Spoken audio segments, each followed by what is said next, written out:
المرسلين سيدنا ونبينا بالقاسم محمد اللهم صل على محمد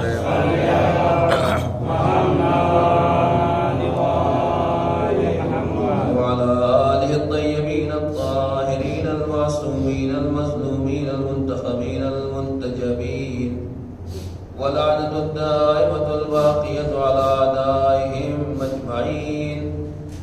أما بعد فقد قال الله تبارك وتعالى في كتابه المبين وهو أصدق القائلين وقوله الحق.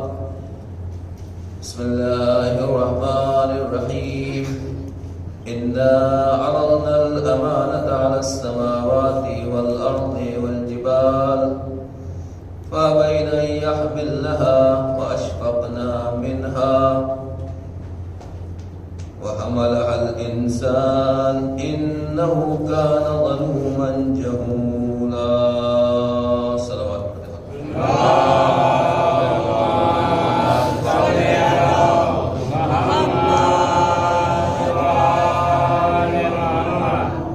سورہ مبارکہ احزاب آیت نمبر 72. ارشاد رب العزت ہے کہ ہم نے امانت کو پیش کیا آسمانوں کے اوپر، زمین کے اوپر اور پہاڑوں کے اوپر، لیکن انہوں نے بار امانت کو، اس امانت کے بوجھ کو اٹھانے سے انکار کر دیا.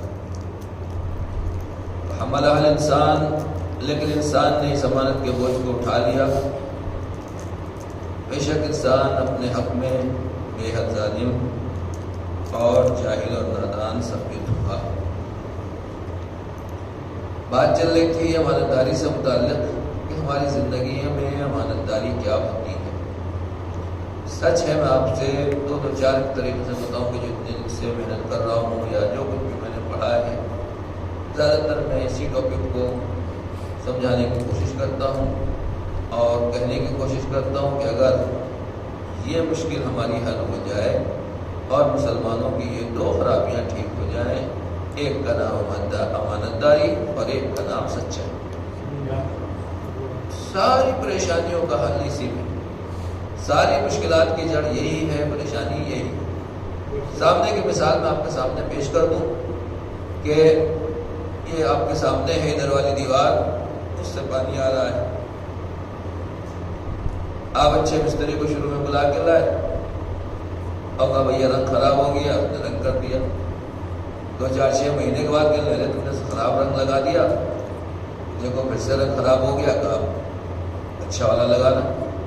تو باہر کی کمپنی کا کوئی کلر لے کر آیا اور اس نے پھر وہ کلر لگا دیا. تم سے کہا تھا صحیح لگانا، ایمانداری سے لگانا. کہا ٹھیک ہے، آپ نے نہیں دیکھا، یہ دیکھیے اصلی کمپنی کا لائے ہیں، برانڈیڈ ہے، آپ خود خرید کے لے آئیے. ہمارے اوپر بھروسہ نہیں، اپنے سامنے لگوا لیے کہ ایسا نہ ہو کہ ہم چینج کر دیں. تو آپ خود لائیے خرید کے. ہم گئے خود خرید کے لائے. کہا ٹھیک ہے لگاؤ. اس نے دیوار میں پھر لگایا. 4-6 مہینے کے بعد دیوار پھر ایسے منہ کھلا کے اس کا سارا کلر خراب ہو گیا. میں کہا یہ ہے کیا معاملہ؟ جب دیکھو دیوار میں کلر خراب ہو جا رہا ہے، اس والی دیوار میں خراب نہیں ہو رہا، ادھر خراب نہیں ہو رہا، ادھر خراب نہیں، یہ کیا معاملہ ہے؟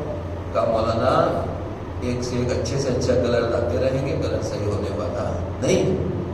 کہا کیوں؟ کہا اس میں معاملہ یہ ہے کہ اگر کلر کا معاملہ ہوتا تو کلر تو ٹھیک ہے، اچھا لگایا، مگر پیچھے کہیں سے لیکیج ہے، پانی آ رہا ہے. اچھے سے اچھا کلر لگا دیں، آپ کچھ بھی لگا دیں، جب تک وہ لیکیج آتی رہے گی اس وقت تک یہ کلر رکنے والا نہیں ہے. پھر کیا کریں؟ ٹھیک ہے ادھر کو دیکھیے کہاں سے لیکیج آ رہی، پانی کہاں سے آ رہا ہے، کسی کا نل ٹوٹا ہوا ہے، کہیں سے اور سے پانی آ رہا ہے، کس کے گھر سے لیکیج ہے، اس لیکیج کو ٹھیک کریے. ہم نے سامنے والے سے کہا بھائی یہ پانی آ رہا ہے، آپ اپنے گھر میں دیکھیے. کہاں ٹھیک ہے. پھر چیک کیا تو معلوم ہوا پائپ ٹوٹا ہوا تھا، تھوڑا تھوڑا قطرہ پانی اس میں سے آ رہا ہے اور وہ ہماری دیوار میں ہے، یا جیسے بھی پانی کہیں سے بھی آ رہا ہے، اپنے ہی گھر کا پانی ہو سکتا ہے، اس کی لیکیج. ہم گئے جا کے 10 روپے کا پائپ لے کر آئے، پائپ لگایا، پائپ چینج کر دیا، لیکن بند ہو گئی. آہستہ آہستہ دیوار خشک ہو گئی. اب وہی گاؤں کا اپنا کلر اپنے گھر کا اپنی فیکٹری کا بنا ہے وہ اوپر سے لگا دیا، وہی دیوار چمکنے. سمجھ میں بات آگے کیا ہے؟ اگر آپ خالی اوپر لیپا پوتی کرتے رہیں تو اوپر لیپا پوتی کرنے سے کچھ ہونے والا نہیں ہے. جب تک پیچھے سے آپ رساؤ نہیں روکیں گے، جب تک بنیاد کو مضبوط نہیں کریں گے. اسی کو کہا جاتا ہے، میں کہتا ہوں اپنے بچوں سے، جوانوں سے، کہ اوپر ڈیکوریشن کرنے سے ہیلتھ نہیں آتی ہے، صحت نہیں آتی. یہ جو آج کو جم اور جو کچھ بھی آپ کو جن چڑھا ہوا ہے کہ ہمیں ہیلتھ آنا ہے، پہلے زمانے کے لوگ چرا کھاتے تھے، مونگ پھلی کھاتے تھے اور کھجورے کھاتے تھے، جو کی روٹی، باجرے کی روٹی، وہی چھاچھ مٹھا پی لیا اور اوپر سے روٹی کھا لی، اور اس کے بعد صحت مند، نہ کسی جم میں جانے کی ضرورت، نہ کہیں باڈی بنانے کی ضرورت، نہ کہیں ہیلتھ میں جا کے آپ کو ورزش کرنے کی ضرورت ہے. کیوں؟ اس لیے کہ وہ اندر سے مضبوط ہوتے تھے. اور آج کا زمانہ ہے معلوم ہوا کہ اندر سے بالکل کھوکھلے ہیں، اوپر سے خالی میک اپ ہوتا چلا جا رہا ہے. یہی حال ہماری ماں بہنوں کا بھی ہے، لیڈیز کا بھی ہے، خواتین کا بھی ہے. جو سننے والی ہیں وہ سنیں، اور جو دوسروں تک پہنچا سکتی ہیں دوسروں تک پہنچائیں. کہ پہلے لیڈیز خواتین کھانے پینے کے اوپر باقاعدہ توجہ دی جاتی تھی. یہ کھاؤ، وہ کھاؤ، یہ نہ کھاؤ، یہ نہ کھاؤ. ہر زمانے کی، ہر فصل کی چیزیں الگ تھیں. دیکھیے اللہ نے کوئی چیز بغیر کسی ریزن کے نہیں بنائی.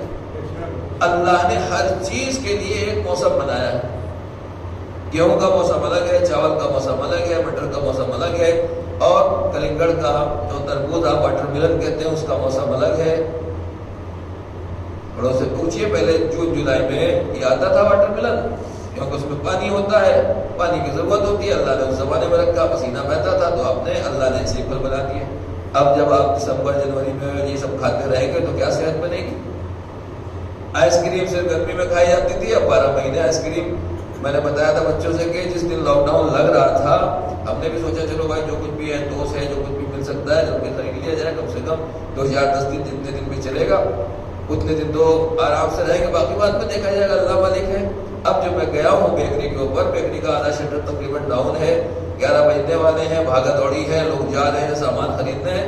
کتنے لڑکے جوان جو خالی آئس کریم پہ لگے ہوئے تھے، اتنی آئس کریم دے دو، اتنی آئس کریم دے دو. میں کہا دیکھو لاک ڈاؤن کا یہ ان کے اوپر اثر ہے کہ آئس کریم نہیں کھانے کو ملے گی تو بڑھ جائے گی. میں اپنے بچوں سے یہ کہنا چاہتا ہوں، آج جو کچھ آپ کھا رہے ہیں، پیزا ہے، برگر ہے، میکڈونلڈ ہے، پہلی بات تو اس میں جائز کتنا ہے، حلال کتنا ہے اور حرام کتنا، یہ دیکھنا ہے. ایک بات مسئلہ شروع میں عرض کر دوں، بہرحال کون سی چیز ویٹ کروں اور کون سی چیز بیان کروں، یہ بھی ایک مسئلہ ہے. ایک صلوات پڑھ دیں میں محمد والے محمد پر.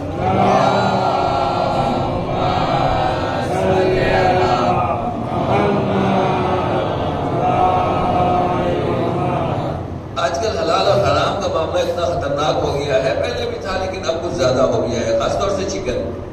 میں نے خود دیکھا ہے پونا میں کہ میں خود لینے جاتا تھا، دکان سے چکن لینے گیا تو معلوم ہے تلک لگایا ہوا ہے، بسم اللہ اللہ اکبر مثلا، گانے چل رہے ہیں، باتیں کر رہے ہیں، اور وہ چکن کاٹ کاٹ کے ذبح کر کے ڈال رہا ہے. مسلمان کی دکان ہے. ایک صلوات پڑھ دیں محمد والا اللہ کے ساتھ.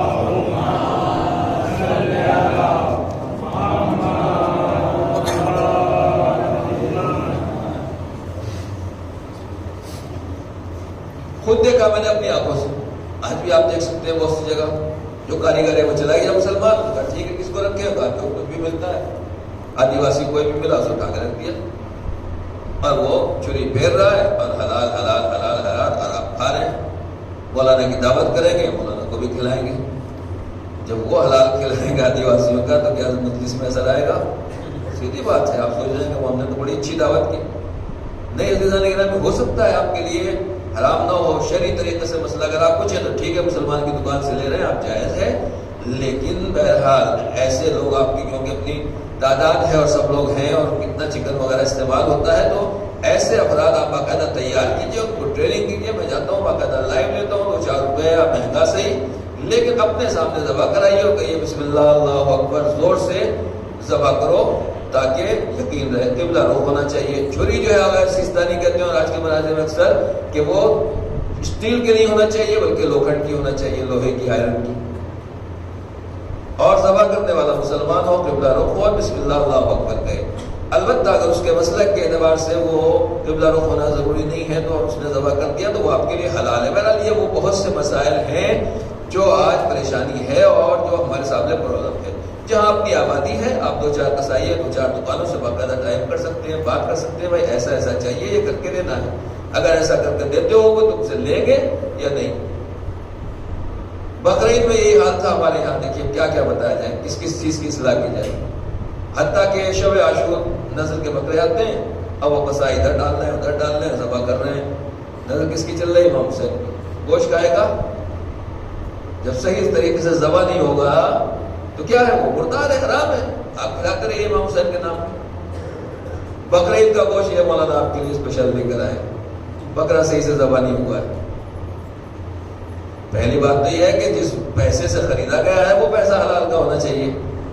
بہت اچھا جملہ کسی نے کہا ہے کہ کتنے لوگ ہیں جو حرام کی کمائی جیب میں رکھ کے حلال کا گوشت ڈھونڈتے پھرتے اور حلال کی دکان ڈھونڈتے پھرتے۔ یہی حال ہے، حرام کی کمائی سے آدمی بکرا خرید کر لائے گا تو کیا ہوگا؟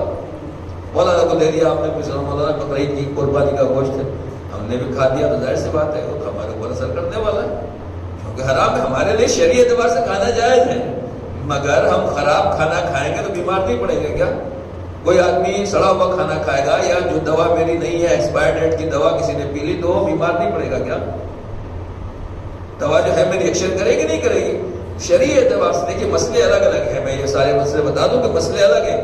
شرعی اعتبار سے کھانا اگر مسلمان کے ہاتھ سے ہمیں مل رہا ہے تو آپ کے لیے میرے لیے کھانا جائز ہے، لیکن اس کا بہرحال اثر ہو سکتا ہے ہماری زندگی کے اوپر، لہٰذا احتیاط کا طریقہ یہی ہے کہ ان لوگوں کو باقاعدہ ٹرین کیا جائے اور توجہ دلائی جائے کہ ان شرائط کے ساتھ تمہیں ذبح کرنا ہے اور ان تمام چیزوں کا خیال رکھنا ہے۔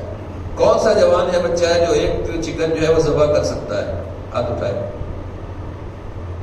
500 روپے نا؟ کربلا میں ہوتے تو کیا کرتے؟ بکرا کون ذبح کر سکتا ہے؟ چلیے ماشاء اللہ، ان کی سلامتی کے لیے صلوات پڑھیے محمد والے محمد۔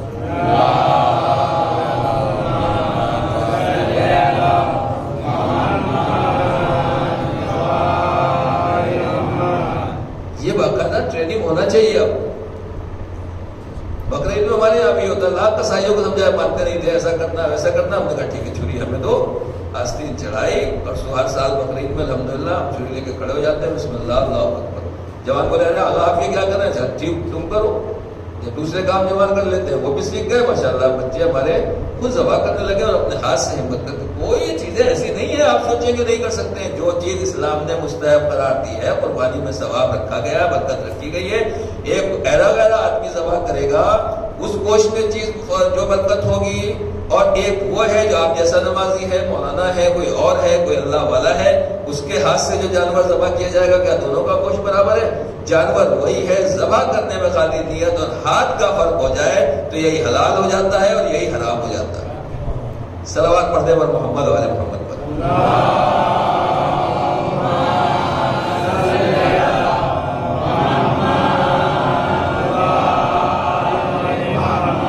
ذرا سا مہمان آیا آپ نے فوراً آرڈر کیا، بھائی صاحب اتنا وہ کر دو، پارسل دے دو، یہ چاہیے وہ چاہیے وہ چاہیے، اور ہوٹل سے ریسٹورینٹ سے کھانا آ گیا۔ جس کلچر کی طرف آپ جا رہے ہیں ذرا سوچتے رہیے کہ کیا ہو رہا ہے۔ اچھی دعوت ہو گئی سبحان اللہ ماشاءاللہ، ہم بھی دعائیں دیتے آگے کیا کہنا آپ نے کھلایا، بالکل یقیناً اللہ قبول کرنے والا ہے، برکت ہے اس میں بھی۔ لیکن میں آپ کو خالی ایک عالم دین کا واقعہ سناتا ہوں۔ ایک اللہ والے تھے، ایران میں روٹی کی دکانیں ہوتی ہیں، آپ جانتے ہیں، لوگ گئے تندور ہوتے ہیں اور وہاں لوگ لائن لگاتے ہیں، روٹی ملتی رہتی، گھر میں روٹی نہیں پکاتے وہ، تو جو آگا تھے ان کے گھر کے برابر میں کچھ گھر چھوڑ کے کچھ تھوڑے فاصلے کے اوپر ایک روٹی کی دکان تھی، اور ایک روٹی کی دکان 1-2 کلومیٹر دور تھی۔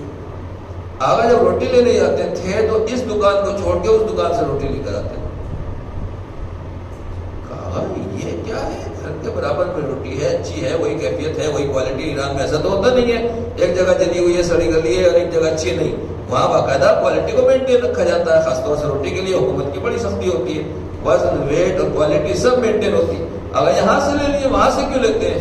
تو آقا نے جواب دیا کہ اصل میں فرق یہ ہے کہ یہ جو آدمی ہے اچھی روٹی بناتا ہے، دونوں کی روٹی میں کوئی فرق نہیں ہے، لیکن میں اس کی دکان سے روٹی اس لیے لیتا ہوں کہ جب وہ روٹی بناتا رہتا ہے تو ذکر پڑھتا رہتا ہے، صلوات پڑھتا رہتا ہے، سبحان اللہ الحمدللہ کچھ نہ کچھ پڑھتا رہتا ہے، ذکر خدا پڑھتے ہوئے روٹی بناتا ہے۔ جب ذکر خدا پڑھتے ہوئے روٹی بنائی جائے گی تو اس روٹی میں برکت اور اثر دوسرا ہو۔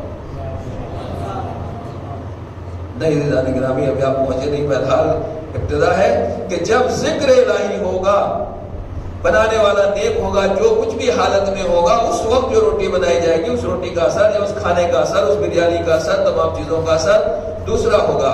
اب میں یہی کہنا چاہتا ہوں کہ ہوٹل میں گانا چل رہا ہے، کیا چل رہا ہے، گالیاں چل رہی ہیں، اور وہاں جو کچھ بنانے والا بنا رہا ہے، ظاہر سی بات ہمارے پاس آ جائے گا، شرعی اعتبار سے ہمارے لیے حلال ہے.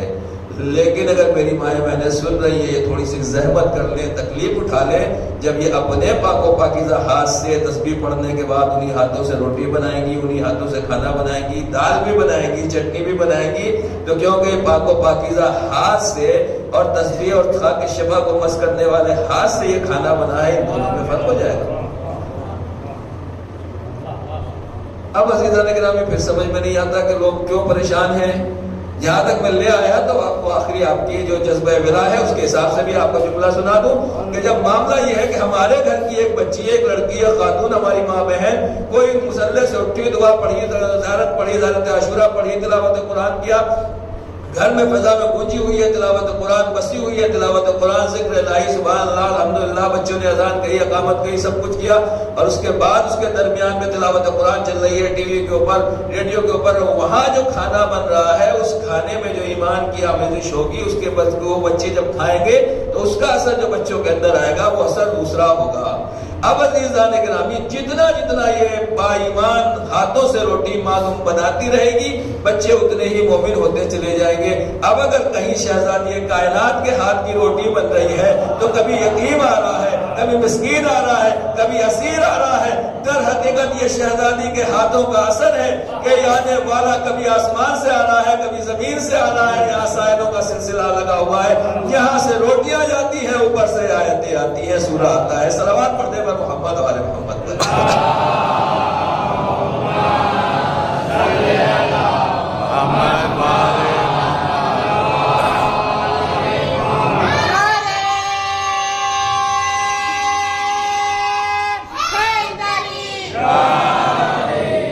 لہٰذا میں یہی کہوں گا، گزارش کروں گا اپنی ماں بہنوں سے توجہ کریں کہ صرف آرام کے لیے تھوڑا یہ ہے وہ ہے، ٹیسٹ خراب ہو جائے گا، کیا بتائیں مولانا آ رہے ہیں اور فلاں مہمان آ رہے ہیں، اور بہرحال ہوتا ہے اچھا نہ بنے ہوٹل سے منگا لو، ٹھیک ہے، ٹیسٹ خراب ہو جائے، نمک کم ہو جائے، زیادہ ہو جائے، مرچیں کچھ ہو جائے، کم زیادہ ہو جائے، ہم کمپرومائز کریں گے، مگر ان کے بچوں کے ایمان میں کمپرومائز نہیں ہے.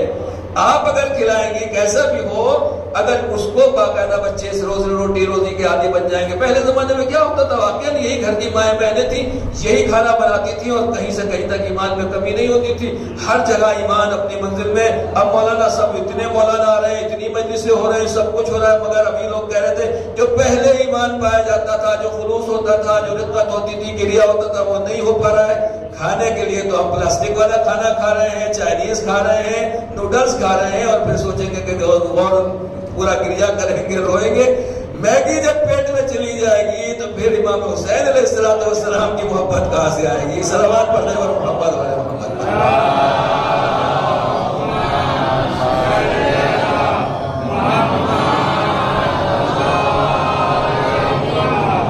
انشاءاللہ یہ وفاق بھی آیا، کبھی توفیق ہوگی تو میں عرض کروں گا کہ شہزادی واقعا کیا تھی، شہزادی کا کردار کیا تھا. اتنی ماں بہنوں سے عرض کروں کہ شہزادی کی زندگی آپ کے لیے اور ہمارے لیے بھی سب کے لیے نمونہ عمل ہے. شہزادی اپنے ہاتھ سے روٹیاں بنا رہی ہیں اور مولا کائنات کو کھلا رہی ہے، اپنے بچوں کو کھلا رہی ہے. کیا اثر ہوتا ہے اگر پاک و پاکیزہ اور معصوم ہاتھ سے روٹی بنائی جاتی ہے. ایک شعر سن لیے، مولانا سناتے رہتے ہیں لیکن ایک شعر آپ بھی سن لیے. ڈاکٹر پیام آزمی صاحب کہتے ہیں کہ علی نے کھائی ہے زہرا کے ہاتھ کی روٹی، تبھی تو قوت پروردگار ہاتھ میں ہے.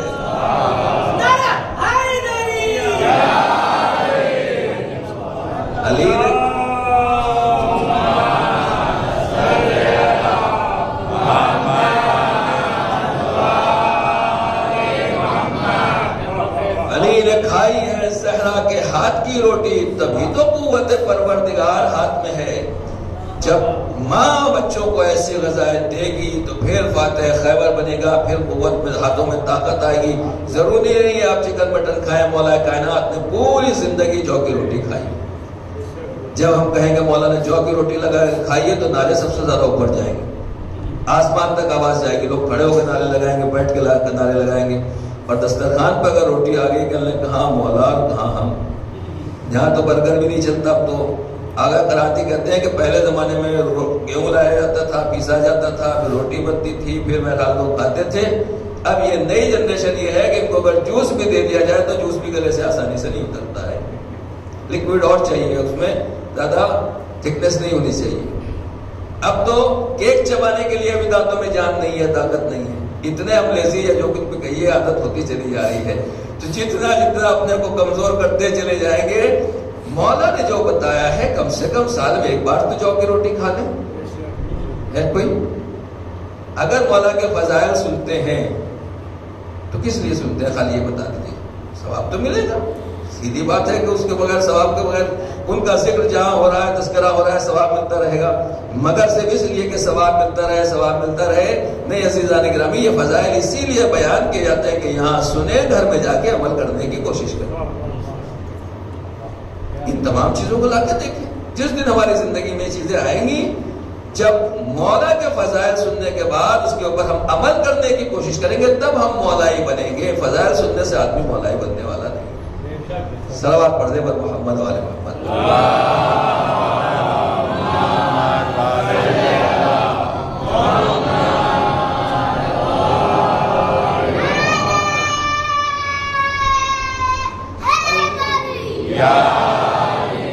بات کہاں سے چلی تھی جو لوگ اسٹارٹنگ میں آئے تھے؟ شروع میں بات کیا تھی؟ امانت داری اور سچائی. یہ ہماری زندگی میں اگر ہو جائے تو انسان سے, اس سے اچھا کوئی مومن میں گارنٹی دیتا ہوں. خالی ان دو چیزوں کی پابندی کر لیے, نماز نہ پڑھیے, روزہ نہ رکھیے, کچھ نہ کیجیے. ریکارڈ ہو رہا ہے, علماء موجود ہیں, لیکن فی الحال میں جرات کر رہا ہوں, کوشش کر رہا ہوں. آپ یہ نہ کہیے گا مولانا نماز روزہ سب معاف کر دیا, نہیں. پہلے یہ دو چیزیں اپنی زندگی میں کر لیجیے. خالی یہ دو چیزیں, ایک امانت داری اپنے اندر لے آئیے اور ایک سچائی. پھر کچھ نہ کیجیے. آپ دیکھتے ہیں اس آپ سے بڑا کون مومن ہے. میں لکھ کے دے سکتا ہوں کہ آپ سے بڑا کوئی مومن نہیں. مثال میں نے شروع کی تھی دیوار کی, کہ دیوار میں اگر باہر سے اندر سے لیکیج آ رہی ہے تو کوئی بھی کلر کرتے رہیں, کلر رکنے والا نہیں ہے. اب عزیزان گرامی, میں آپ کو بتانا چاہتا ہوں, آپ کسی بھی انجینئر کو لے آئے, کوئی بھی کلر لگوا لیں, وہ یہی کہے گا مولانا پہلے لیکیج بند کروائیے. جب اندر سے لیکیج بند ہو جائے گی تو یہ آرام سے اچھا نارمل بھی کلر لگا دیں گے, یہ خوبصورت دکھائی دے گا, یہ اچھا دکھائی دے گا. اور اگر آپ خدا نخواستہ لیکیج نہیں رکی, اچھے سے اچھا کلر لگوائیے, مگر ایک نہ ایک دن پھر سے وہ دیوار کھل جائے گی اور آپ کا سارا کلر, سارا پیسہ برباد ہو جائے گا. بس عزیزان گرامی, پیغمبر نے مسلمان بنانے سے پہلے کافروں کو اور مسلمانوں کو دو ہی چیزیں سکھائیں, امانت دار بنو, زبان کے سچے بنو. اسلام کی بنیاد ان دو چیزوں کے اوپر ٹکی ہوئی ہے. اگر نمازی ہے, امانت دار ہے, تو واقعا نمازی ہوگا اور مسلمان ہوگا. اگر بے ایمان ہے اور نمازیں پڑھ رہا ہے تو اس کی نمازیں اس کے منہ پہ مار دی جائیں گی. اگر سچا ہے اور نمازیں پڑھ رہا ہے تو واقعا مسلمان کہلائے گا. السلام علیکم ورحمۃ اللہ وبرکاتہ کا جھوٹ پہ جھوٹ بولنے لگا, پیغمبر کبھی اس کو مسلمان ماننے کے لیے تیار نہیں ہوں گے. میں خالی آپ سے یہ پوچھنا چاہتا ہوں, مکے میں 20-20 لاکھ کی جماعت نہیں ہوتی حج میں؟ بڑی بڑی مسجدیں نہیں ہیں, 100 کے قریب اتنے ملک ہیں, 50 سے اوپر اسلامی ملک نہیں ہے. ہر جگہ نمازیں ہیں, جماعتیں ہیں, تراویحیں ہیں, عبادتیں ہیں, جو کچھ بھی جس کے مسلک مذہب سے اعتبار سے. بہرحال میں سب کے لیے پڑھتا ہوں کہ تمام مسلمان عبادت کر رہے ہیں, بندگی کر رہے ہیں, نمازیں کر رہے ہیں, مگر سر کہاں ہے؟ یہودیوں کے قدموں میں. تخت و تاج کہاں ہے؟ دوسروں کے قدموں میں. آج ہمیں دہشت گرد کہا جا رہا ہے. وجہ کیا ہے؟ مال بھی ہے, دولت بھی ہے, حکومت بھی ہے, سب کچھ ہے. بس بات یہ ہے کہ مسلمانوں میں امانت داری نہیں پائی جاتی اور مسلمانوں میں سچائی نہیں پائی جاتی. جو مسلمان پہلے دن پیغمبر کی بیٹی کا حق کھا جائے, اس سے ذرا بے ایمان کون ہو سکتا ہے؟ اور جو ان کے نقش قدم پر چلنے والے ہیں, وہ عزت کیسے حاصل ہو سکتے ہیں؟ جو اپنے کو سچا کہہ کر صدیقہ طاہرہ کے مقابلے میں زبان کھولے, اس سے بڑا جھوٹا کون ہو سکتا ہے؟ جب اتنا بڑا آدمی اتنا بڑا جھوٹ بول سکتا ہے تو پوری قوم کا حال سامنے ہے. اور جب پوری قوم کا حال سامنے ہوگا, امانت داری نہیں ہے, سچائی نہیں ہے, 50 ملک ہونے کے باوجود بھی مسلمان ہر جگہ ذلیل ہے. جہاں امانت داری اور ایمانداری پائی جاتی ہے, امام خمینی کہتے ہیں کہ امریکہ ہیچ غلطی نمی تمانت میں قدرت, ہمارا دشمن کوئی گڑبڑ نہیں کر سکتا. ہم حیدر کرار کے ماننے والے ہیں, امانت داری اور سچائی کے راستے پر چلنے والے ہیں. صلوات پڑھنے والے محمد والے محمد.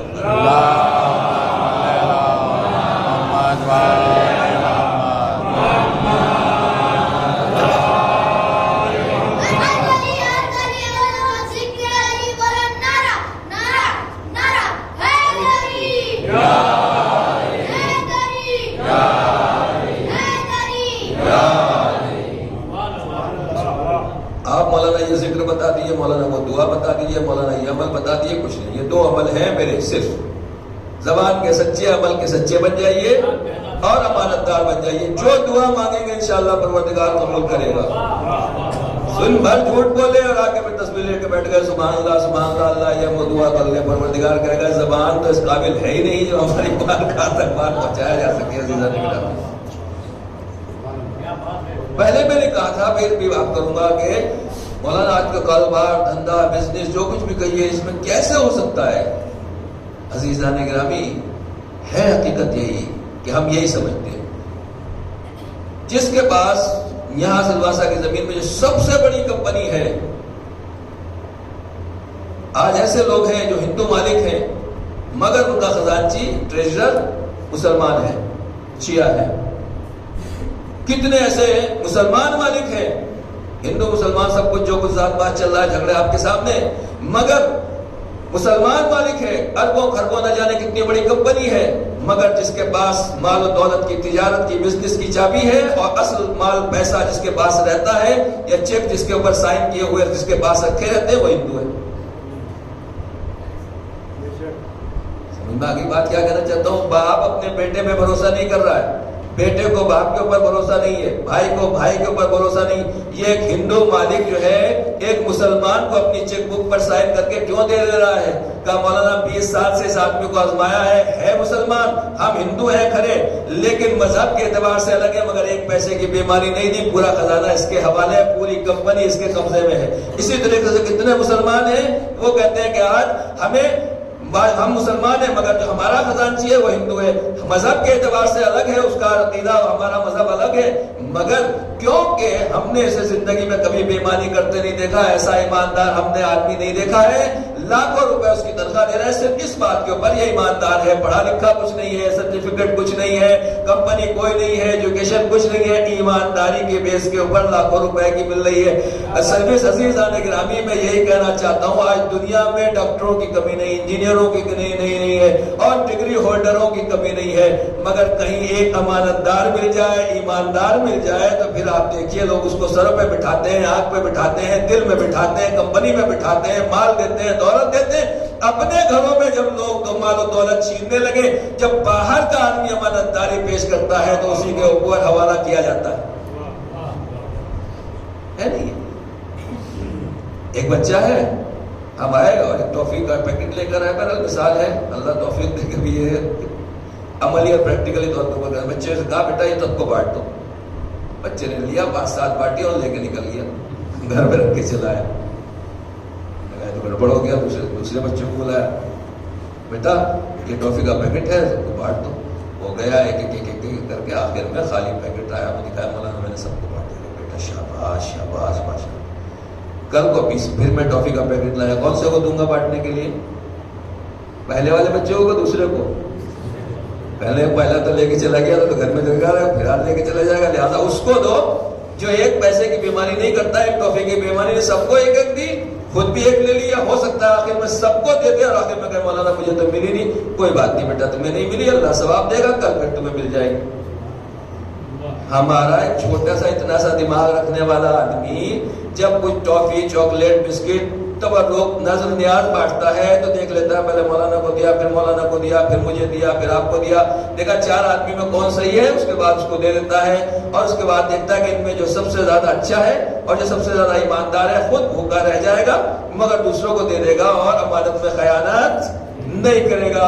اتنی بڑی کائنات جب اللہ کسی کے حوالے کرنے آئے گا تو کس کے حوالے کرے گا؟ جو نبی کی بیٹی کا حق کھا جائے، جو غریبوں کا حق کھا جائے، جو یتیموں کا حق کھا جائے. کائنات کا مالک و مختار اسے بنایا جائے گا یا اس کو بنایا جائے گا جو خود بھوکا رہتا ہے؟ جو یطعمون الطعام علی حبہ مسکینا و یتیما و اسیرا، یہ خود بھوکے رہتے ہیں مگر کبھی یتیم کو کھلاتے ہیں، کبھی اسیر کو کھلاتے ہیں، کبھی قیدی کو کھلاتے ہیں، کبھی دشمن کو کھلاتے ہیں، کبھی اپنوں کو کھلاتے ہیں. پروردگار نے اہل بیت کا امتحان لے کے بتایا کہ دیکھو میں نے اہل بیت کو کائنات کا اختیار اسی لیے دیا تھا کہ ان کے پاس حکومت رہے گی دنیا میں، کوئی بھوکا نہیں رہے گا چاہے یہ بھوکا رہ جائے. دوسروں کے پاس حکومت جائے گی، سب پیٹ بھر کے سوئے گے، دنیا بھوکی سوئے گی. صلوات پڑھتے ہیں پر محمد والے.